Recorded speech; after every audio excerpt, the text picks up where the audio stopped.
Hello friends, कैसे हैं आप सब लोग। आशा करता हूं कि आप सब लोग बहुत अच्छे होंगे, मस्त होंगे, स्वस्थ होंगे।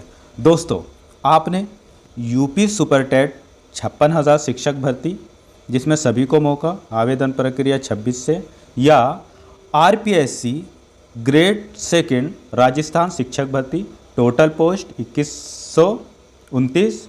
इसमें ना सीटेट ना रीट किसी की ज़रूरत नहीं है। अदर स्टेट भी एलिजिबल है। क्वालिफ़िकेशन क्या है, एज लिमिट क्या है, ये थंबनेल देखकर, जोन सा दोनों में से जो भी थंबनेल देखकर आपने मेरी वीडियो पर क्लिक किया है, आप एक मिनट रुकिए। आपको मैं नौकरी के बारे में बताऊंगा। क्या एलिजिबिलिटी है, क्या क्राइटेरिया है, क्या क्वालिफ़िकेशन चाहिए, सब कुछ बताऊंगा आपको। और सुपर टेट के बारे में भी आपको बताऊंगा। आप बस एक मिनट आप मेरी बात सुनिए और इस वीडियो में थोड़ा रुकिए, तो आपको सब क्लियर हो जाएगा। दोस्तों, आपने अगर super TET UP super TET 56,000 नौकरी देखकर मेरी वीडियो पर क्लिक किया है, तो आपने सही टाइम पर और सही जगह पर क्लिक किया है। इस वजह से कि मैं आप लोगों को अवेयर करना चाहता हूँ, मैं आप लोगों को जगाना चाहता हूँ कि दोस्तों, अब आप समझिए, यूपी में आपके लिए कोई नौकरी नहीं है। यूपी में नौकरी जब तक योगी सरकार रहेगी, मुझे नहीं लगता कि शिक्षक भर्ती कभी निकल पाएगी या शिक्षक भर्ती कभी निकलेगी। इसलिए इस यूपी सुपर टेट की नौकरी के पीछे अपना कैरियर ना बर्बाद करिए, इसके पीछे ना बैठे रहिए। आपको बहुत अच्छी नौकरी बता रहा हूँ, बहुत ही अच्छी। आरपीएससी यानी राजस्थान में शिक्षक भर्ती जो निकली हुई है, ग्रेड पे उसका बहुत अच्छा है। ये ग्रेड लेवल 2 की है और इसमें ना आपको सीटेट की ज़रूरत है, ना आपको रीट की ज़रूरत है। बस आपने बीएड किया हो, और आपने बीएड किसी भी स्पेशल बीएड किया हो या नॉर्मल बीएड किया हो, ठीक है। और इसके अलावा आपने बस ग्रेजुएशन किया हो। और कई सारे कोर्स तो इसमें ऐसे हैं जिसमें ग्रेजुएशन में आपका बस सब्जेक्ट रहा हो, ऐसा नहीं है, वो ऑप्शनल सब्जेक्ट रहा हो तो भी, जैसे हिंदी, इंग्लिश, ये सब हुए। और जो एसएसटी वगैरह का है, उसमें थोड़ा सा कॉम्बिनेशन होना चाहिए, जैसे हिस्ट्री के साथ में आपने ज्योग्राफी पढ़ी हो या पॉलिटिकल साइंस पढ़ी हो, मतलब इस तरीके से 2 सब्जेक्ट आपने दोनों ईयर्स में पढ़े हो। तो मैं इसके बारे में पूरी अच्छे से जानकारी दूंगा। लेकिन आप भाई, आप ये ज़रूर समझ लीजिए, मैं समझ सकता हूँ, क्योंकि मैं भी आप ही की तरह अच्छी तैयारी करना चाहता था। यूपी में एक यूपी सुपर टेट का एग्ज़ाम क्वालिफाई करना चाहता था, देना चाहता था। लेकिन भाई ये समझ लीजिए, जब से 2017 से जब से ये सरकार आई है, योगी सरकार, आपने खुद सोचिए, आपने देखा एक को वैकेंसी आई। मुझे नहीं लगता, जब उनके मंत्री ने यही बता दिया कि स्टूडेंट और शिक्षक के बीच में जो समानुपात है वो बिल्कुल समान है, तो कैसे नौकरी आ सकती है। जो शिक्षा विभाग बना है यूपी में, उसमें अभी कोई काम ही नहीं हो रहा है, तो किस तरीके से नौकरी आ सकती है। इसलिए भाई, अगर आप इस सुपर टेट या यूपी टेट का इंतज़ार कर रहे हैं तो बिल्कुल भूल जाइए। सुपर टेट को तो अभी बिल्कुल भूल जाइए, अपनी तैयारी में आज से ही लग जाइए। आरपीएससी की वैकेंसी में और राजस्थान में काफ़ी सारी नौकरियां और भी आई हुई है, सबके बारे में बताऊंगा। पहले हम चलिए, ज़्यादा वेस्ट टाइम को ना करते हुए, हम ये आरपीएससी की जो वैकेंसियां हैं इसके बारे में देख लेते हैं। बाकी आपकी क्या राय है मुझे कमेंट बॉक्स में ज़रूर बताइए। और नई नई वीडियो देखने के लिए, जितनी भी जॉब कहीं भी आती है उससे रिलेटेड वीडियो देखने के लिए मेरे चैनल को सब्सक्राइब ज़रूर कर लीजिए। इसमें दिव्यांग भाई बहन जो भी है वो भी राजस्थान में अप्लाई कर सकते हैं, वो भी आगे वीडियो में बने रहिए। दोस्तों, राजस्थान की नौकरी यहाँ पर आप देख सकते हैं, जो शिक्षा विभाग में नौकरियाँ निकली है आरपीएससी के थ्रू ग्रेड सेकंड की। तो इसमें विषय और इसमें सब कुछ दिया हुआ है। इसमें हिंदी में 273 और अनुसूचित जाति की 15 है, और कुलपति इसमें 288। मैं आपको कुलपति बता देता हूँ पहले। अंग्रेजी में 327 और गणित में सबसे ज़्यादा पोस्ट है 694। अगर कोई गणित के भाई है या बहन है तो वो इसमें अपना ध्यान लगा के ज़रूर देखिए। और विज्ञान में भी 350 कम नहीं है। सामाजिक विज्ञान में थोड़ा कम है। सामाजिक विज्ञान में विषय भी कई सारे होते हैं, लेकिन पता नहीं क्यों इतनी वैकेंसी कम आती है सामाजिक विज्ञान में, जबकि कैंडिडेट सामाजिक विज्ञान में ज़्यादा होते हैं। एसएसटी के जो कैंडिडेट होते हैं वो ज़्यादा होते हैं। इसमें केवल 88 पोस्ट है। और संस्कृत की बात करें तो 309 पोस्ट है, और पंजाबी की बात करें तो 64, और उर्दू की बात करें तो 9 पोस्ट है। इस तरीके से टोटल 2129 पोस्ट है सभी के लिए। और इसमें दिव्यांग भाई बहन भी आराम से अप्लाई करेंगे।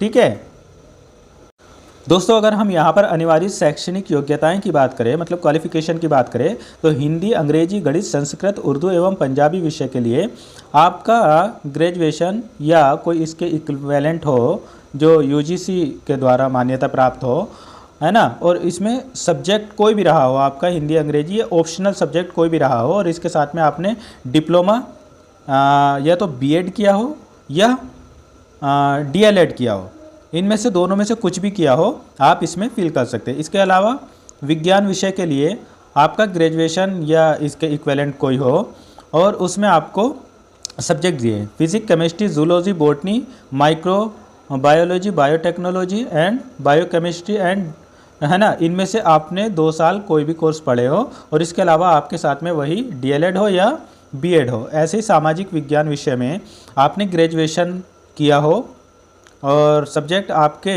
जो सब्जेक्ट है वो history, geography, economics, political science, sociology और public administration and psychology and इसके साथ में आपके पास में बीएड हो या आपके पास में डीएलएड हो। ठीक है, और वर्किंग नॉलेज होनी चाहिए आपको हिंदी में, देवनागरी लिपि स्क्रिप्ट, और नॉलेज होनी चाहिए राजस्थान कल्चर की, तो वो तो सभी को रहती है इतनी नॉलेज तो, और हिंदी की तो लगभग सभी को नॉलेज है। और अदर स्टेट वालों के लिए बहुत बड़ा बेनिफिट है कि वो भी यहाँ पर अप्लाई कर सकते हैं। तो दोस्तों, अगर आपके पास में ग्रेजुएशन में हिंदी, अंग्रेजी, गणित, संस्कृत, उर्दू और पंजाबी वगैरह रही है तो आपके लिए तो बहुत ही अच्छा मौका है। और विज्ञान विषय वालों के लिए भी ठीक ठाक है। सामाजिक विज्ञान में थोड़ा कंपटीशन हाई हो जाएगा क्योंकि वैकेंसी कम है। तो अगर आपके पास में ये सब डिग्रियां हैं, मतलब ग्रेजुएशन के साथ में बीएड या डीएलएड है, तो आप इन फॉर्म को ज़रूर भर दीजिए। आपसे इसमें कुछ भी ऐसा नहीं मांगा गया है कि आपको सीटेट होना चाहिए या आपके पास में रीट होना चाहिए, टेट होना चाहिए, कुछ भी ऐसा नहीं मांगा गया है। आप इस फॉर्म को आराम से फिल कर दीजिए। दोस्तों, इसमें आपका जो ग्रेड पे रहेगा, ये समझ लीजिए कि अच्छी खासी वैकेंसी, मतलब इसमें आपकी सैलरी 42,000 से ज़्यादा ही रहेगी शुरुआत में, और ये लास्ट में तो 1 लाख से ऊपर पहुंच जाती है। तो आप सुपर टेट वगैरह का बिल्कुल झोल मोल छोड़ दीजिए और आप अपनी तैयारी में लग जाइए। एज भी अच्छी खासी आपसे मांगी गई है, इसमें 18 वर्ष से कम नहीं होनी चाहिए और अधिकतम जो आपकी एज है वो 40 वर्ष से कम होनी चाहिए, मतलब 40 वर्ष से ज़्यादा नहीं होनी चाहिए। और सबसे अच्छी बात यह है कि 1/1/2026 इसमें एज की कट ऑफ मांगी गई है, मतलब 1/1/26 तक आपकी जो है वो 40 से कम नहीं होनी चाहिए। ठीक है, मतलब 40 तक होनी चाहिए आपकी एज। और इसमें जो महिलाएं हैं राजस्थान की, उनको, या पुरुष है राजस्थान के, जिनको बेनिफिट मिलेगा तो उनको 5 वर्ष का मिलेगा। बाकी राजस्थान के अनुसूचित जनजातियों को 10 वर्ष का मिलेगा। अगर सामान्य आरक्षण वर्ग की महिला है, वो किसी भी स्टेट की है, तो उनको भी 5 वर्ष का मिलेगा। बाकी जो दिव्यांग भाई बहन है वो इसमें आराम से अप्लाई कर सकते हैं। दोस्तों, ये नौकरी, सबसे बड़ी बात ये है कि ये अस्थाई नहीं है, ये स्थायी पद के लिए वैकेंसी निकली हुई है। इसमें जो फीस लगेगी आपकी, वो सामान्य, अनारक्षित, पिछड़ा वर्ग के क्रीमी लेयर, अति पिछड़ा वर्ग के क्रीमी लेयर के लाभार्थी जो है उनकी 600 रुपये लगती है, और आरक्षित वर्ग जो है उनकी 400 रुपये लगेगी, और दिव्यांगजन भी जो है उनकी भी 400 रुपये फ़ीस लगेगी। आपको OTR करना होगा पहले, वो मैं पूरा प्रोसेस, जब ये फॉर्म फिल होना शुरू हो जाएंगे, फॉर्म जो फिल हो गए ये 26 दिसंबर से भरना शुरू हो जाएंगे और 24 जनवरी तक शायद ये भरे जाएंगे। आपको 1 महीने का पूरा टाइम दिया गया है, उस 1 महीने में आप भर लीजिएगा। जिन दिव्यांग भाई बहनों को राइटर की ज़रूरत होगी उनको राइटर भी मिल जाएगा। आपका सर्टिफिकेट 40% से ज़्यादा का होना चाहिए, और जो 40% से कम वाले भी होंगे, अगर उनको भी लिखने में दिक्कत होगी तो ये राइटर, वहाँ पर आप अपना राइटर ले जा सकते हैं और आपको भी राइटर मिल सकता है। ठीक है, अगर हम इसके सिलेबस की बात करें तो इसमें टोटल इसमें 2 पेपर होंगे, पेपर 1 और पेपर 2। ठीक है, पेपर 1 जो होगा वो 200 मार्क्स का होगा, 100 क्वेश्चन आएंगे, और पेपर 2 जो होगा वो 300 मार्क्स का होगा, उसमें 150 क्वेश्चन आएंगे।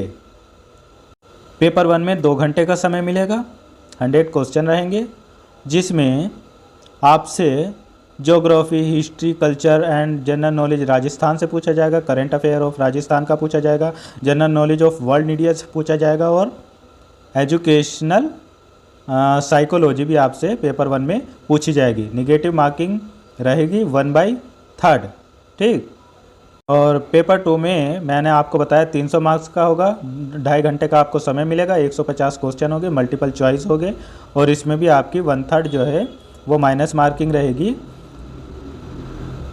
पेपर 2 में आपको जो आपका सब्जेक्ट है उसकी नॉलेज होनी चाहिए और उसी से रिलेटेड पेडागोजी के क्वेश्चन भी पूछे जाएंगे, मतलब टीचिंग एप्टीट्यूड वगैरह के क्वेश्चन भी उसी में पूछे जाएंगे। और ये जो पेपर होगा आपका, ये आपका ऑफलाइन होगा। सबसे ज़्यादा ध्यान देने वाली बात एक ये है कि वहाँ पर 5 ऑप्शन रहेंगे। 5 ऑप्शन में जो लास्ट वाला ऑप्शन रहता है कि नन ऑफ दिस, मतलब आपको इनमें से कोई सा नहीं आता, तो आपको उस क्वेश्चन को ज़रूर अटेम्प्ट करना है। मान लीजिए कोई क्वेश्चन आपके सामने आया, उसमें 5 ऑप्शन है, लास्ट वाला सभी में यही रहता है कि इनमें से आपको कोई नहीं आता, मतलब नन ऑफ दिस, ठीक है। तो अगर सब सारे क्वेश्चन देखने के बाद में और आपको अगर नहीं आ रहा है कोई सा क्वेश्चन का, चारों ऑप्शन में से 5 में से कोई सा नहीं आ रहा है चारों ऑप्शन में, तो आप उसको ऐसे ही छोड़ देते हैं। आपको उसको ऐसे ही नहीं छोड़ना है।